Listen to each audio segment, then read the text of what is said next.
Audio Jungle.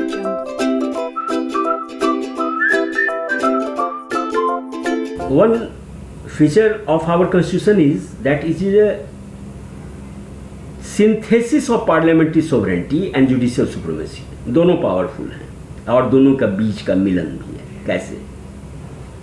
The doctrine of sovereignty of parliament is associated with the British Parliament, while the principle of judicial supremacy with that of the American Supreme Court. Just as the Indian parliamentary system differs from the British system, the scope of judicial review power of the Supreme Court in India is narrower than that of what exists in United States.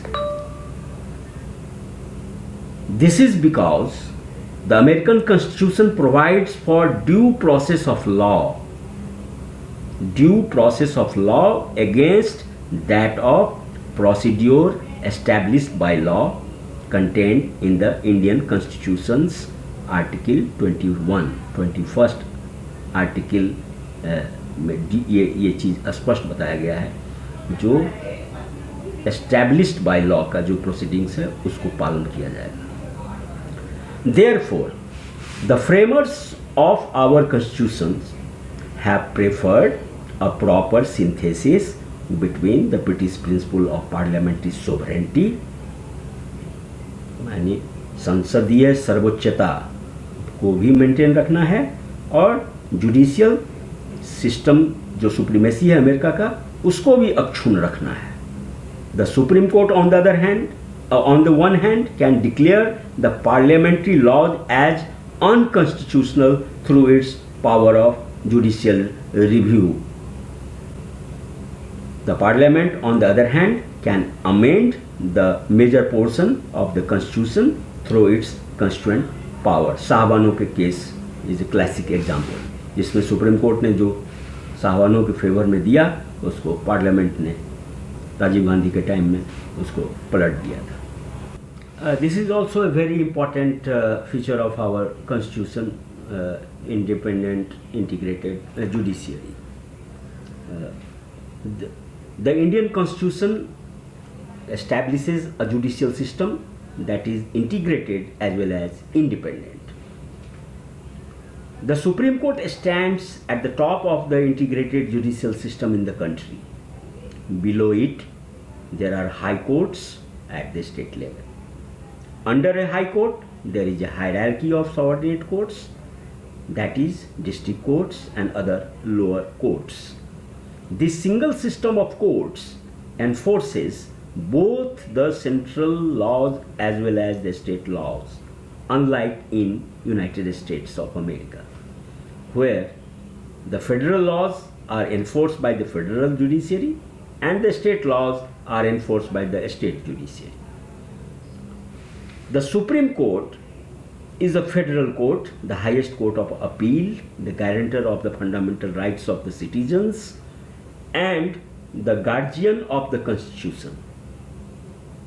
Hence, the Constitution has made various provisions to ensure its independence, security of tenure of the judges, fixed service conditions for the judges, all the expenses of the Supreme Court charged on the Consolidated Fund of India, prohibition on discussion on the conduct of judges in the legislature, ban on practice after retirement, power to punish for its contempt vested in the Supreme Court, separation of the judiciary from the executive, and so on. Now, the most important feature of our constitution is fundamental rights. This is important rights given to the citizens of this country. The fundamental rights are meant for promoting the idea of political democracy. They operate as limitations on the tyranny of the executive and arbitrary laws of the legislature. They are justiciable in nature, that is, they are enforceable by the courts for their violation. The aggrieved person can directly go to the Supreme Court, which can issue the writs of habeas corpus, mandamus, prohibition, certiorari, and quo warranto. I am repeating this: habeas corpus, mandamus, prohibition, certiorari, and quo warranto for the restoration of his or her fundamental rights. However, the fundamental rights are not absolute and subject to reasonable restrictions. They are not sacrosanct and can be curtailed or repealed by the Parliament through a constitutional amendment act. They can also be suspended during the operation of a national emergency, except the rights guaranteed by Article 20 and 21. You must know that the Part 3 of the Constitution guarantees 6 fundamental rights to all the citizens: right to equality, right to freedom, right against exploitation, right to freedom of religion, cultural and educational rights, and right to constitutional remedies. So this is very important feature enshrined in our constitution. Now, directive principles of state policy, इसके बारे में कहा जाता है कि ये गांधी जी के विचारों से प्रभावित होने के कारण इसको भी कॉन्स्टिट्यूशन में दिया गया और ये आयरलैंड से लिया गया है उसके कॉन्स्टिट्यूशन से. Now it is also a very important feature of our constitution. According to Dr. Ambedkar, Baba Saheb Bhimrao Ambedkar, the directive principle of state policy is a novel feature of the Indian Constitution. They are enumerated in Part 4 of the Constitution. They can be classified into 3 broad categories: socialistic, Gandhian, and liberal intellectual. The directive principles are meant for promoting the ideal of social and economic democracy. They seek to establish a welfare state in India. However, unlike the fundamental rights, the directives are not justiciable in nature. That is, they are not enforceable by the courts for their violation.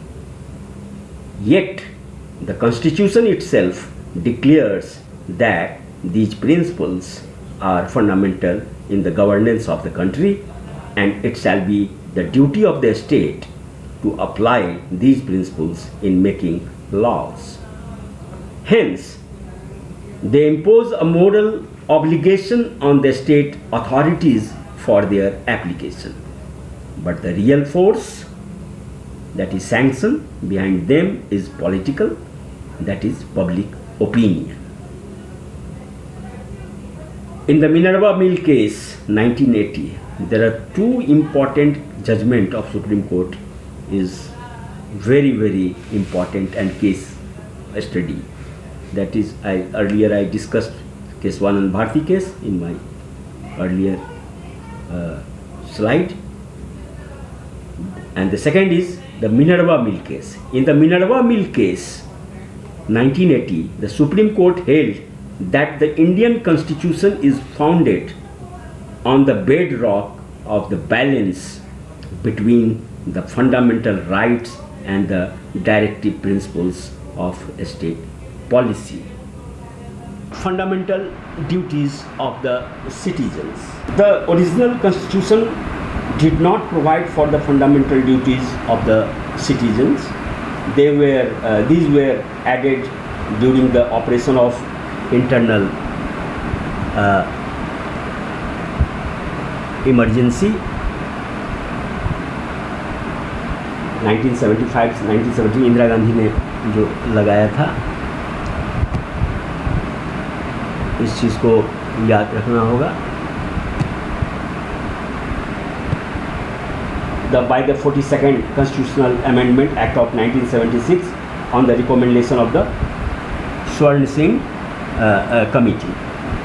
The 86th Constitutional Amendment Act of 2002 added one more fundamental duty, the Part 4 of the Constitution, which consists of only one article, 51A, specifies the 11 fundamental duties. 11 fundamental duties वो क्या है, इसको भी समझना है। 11 fundamental duties are to respect the Constitution, national flag and national anthem, to protect the sovereignty, unity and integrity of the country, to promote the spirit of common brotherhood amongst all the people, to preserve the rich heritage of our composite culture and so on. The fundamental duties serve as a reminder to citizens that while enjoying their rights, they have also to. Then